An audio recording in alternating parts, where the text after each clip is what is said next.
Hi hello నమస్తే welcome to Aadya TV. కానీ ఈ మినిస్టర్లు రోజా కానీ లేకపోతే ఇప్పుడు విజయసాయి రెడ్డి గారు లాంటి వాళ్ళు, పేర్ని నాని లాంటి వాళ్ళు కానీ రకరకాల విమర్శలు ఇప్పుడు ఆయన వయసుకి కూడా గౌరవం లేకుండా మాట్లాడుతున్నారు కదా. అంటే మీ అభిప్రాయం ఏంటి దాని మీద?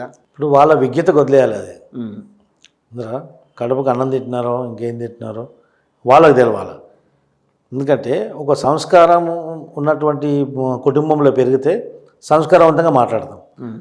సంస్కారం లేని ఒక కుటుంబంలో పుడితే మాత్రం ఇదే ఇంకో సంస్కారం ఉంటుంది.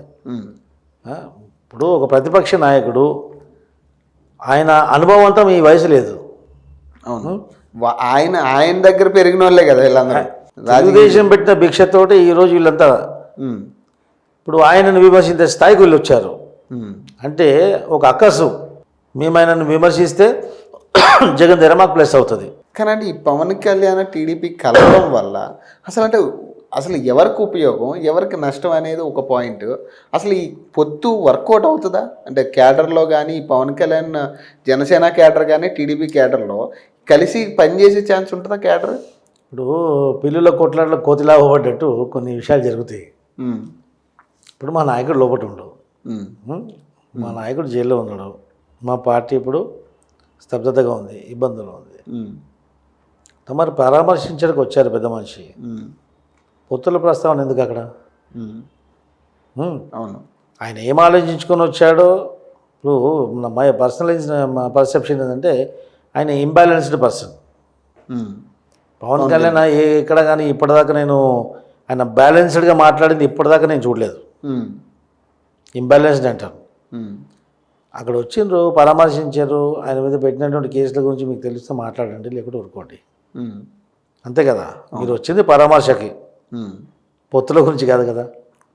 పరామర్శకు వచ్చి మేము పొత్తులు పెట్టుకుంటాం, మేము కలిసిపోతాం అంటే ఎట్లా? ఆయన రానివ్వండి, మనం పోతామా ఉంటామా తర్వాత సంగతి అది. ఇప్పుడు యాజ్ ఏ టీడీపీ లీడర్గా నేను మా అధినాయకుడి ద్వారా వచ్చినటువంటి ఇన్ఫర్మేషను, వాళ్ళతో వచ్చినటువంటి సూచనల ప్రకారం మేము పనిచేస్తాం. కానీ పవన్ కళ్యాణ్ కానివ్వండి, ఇంకొకరు కానివ్వండి, ఎంత మైకిల్ పెట్టుకుని మాట్లాడినంత మాత్రం మీరు అంటే ఈ పొత్తుని యాక్సెప్ట్ చేయరా పవన్ కళ్యాణ్తో? అన్లెస్ అంటిల్ మా సుప్రీమో చెప్పినంత వరకు వీ నెవర్ యాక్సెప్ట్ ఎనీబడీ. అంటే ఆ ఒక్క మనిషే కదా, ఇప్పుడు ఆ ఒక్క పార్టీ నుంచే నాకు తెలిసి మీకున్న పాజిటివ్ రెస్పాన్స్ అనేది అక్కడి నుంచి వచ్చినట్టు ఉంది కదా. ఇంకెవ్వరు కూడా సపోర్ట్ చేసి. ఇక్కడ చూడండి సార్, మా యొక్క తెలుగుదేశం పార్టీకి సుదీర్ఘ రాజకీయ అనుభవం ఉన్నటువంటి పార్టీ, 45 సంవత్సరాల అవుట్ స్టాండింగ్ ఇండస్ట్రీ మాది. ఎదుటి వాళ్ళక గ్రాఫ్ ఏంది, ఎదుటి వాళ్ళక స్టాండ్ ఎంత ఉంది, వాళ్ళ యొక్క ఎక్స్పీరియన్స్ ఎంత, ఎన్ని చట్టసభలు వాళ్ళ పార్టీ ఉంది. సో మా అవసరం వాళ్ళకు ఉందా, వాళ్ళ అవసరం మాకుంటుందా, ఇది ఆలోచించాల్సిన విషయం.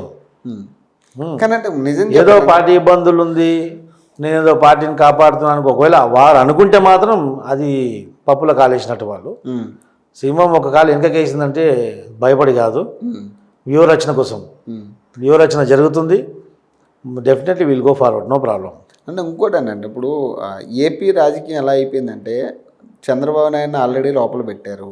ఇప్పుడు మళ్ళీ ఇన్నర్ రింగ్ రోడ్ అని చెప్పి ఫైబర్ గ్రిడ్ అని చెప్పేసి లోకేష్ మీద కొన్ని కేసులు బనాయించారు. ఈయన్ని లోపలికి తీసుకెళ్తారు. నెక్స్ట్ ఎవరు అనేది ఒక క్వశ్చను. ప్లస్ నెక్స్ట్ ఎవరు అనే క్వశ్చన్ వచ్చినప్పుడు ఖచ్చితంగా ఆపోజిట్లో భువనేశ్వరి గారు కానీ లేదంటే బ్రాహ్మణి గారు తప్పితే, అంటే ఆ కుటుంబానికి సంబంధించి తప్పితే బయట వాళ్ళు రావట్లేదు. కానీ మరి సీనియర్ నేతలు కూడా చాలామంది ఉన్నారు కదా, ఎందుకు వాళ్ళని పరిగణలోకి తీసుకోవట్లేదు? ఇప్పుడు పార్టీ యొక్క కోర్ కమిటీ, పోలిట్ బ్యూరో ఇది డిసైడ్ చేస్తుంది.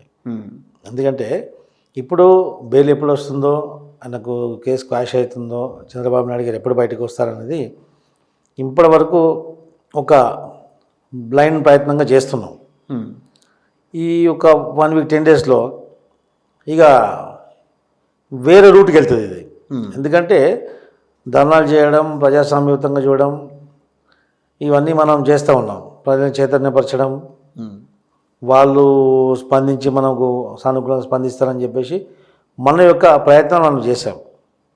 నంబర్ 1. నంబర్ 2, ఇంకా ఇలాగే వాళ్ళ యొక్క మొండి విదంతం చంద్రబాబు నాయుడు గారిని అలాగే లోపల పెట్టాలా, లోకేష్ గారికి లోపడేయాలా, ఇక పార్టీని మొత్తం నిర్వీర్యం చేయాలని ఆ ఆలోచనకు వాళ్ళు వస్తే డెఫినెట్లీ నెల్సన్ మండేలా లాగా మా నాయకుడు కూడా లోపల ఉండే బయట ఎలక్షన్ కొట్లాడే సత్తా మా నాయకుడికి ఉంది. అంత ఉందా అంటే టీడీపీ మనం వాస్తవంగా మాట్లాడుకున్నాం 100% ఉంటుంది. ఎందుకంటే ఎంత ఏ నాయకుడు పోయినా గ్రౌండ్ లెవెల్లో కార్యకర్త మాత్రం చనిపోతూ పైన శవం పైన తెలుగుదేశం జెండా ఉండాలని చెప్పేసి ఆశతో ఉంటాడు. థ్యాంక్ యూ అండి, థ్యాంక్ యూ ఫర్ కమింగ్.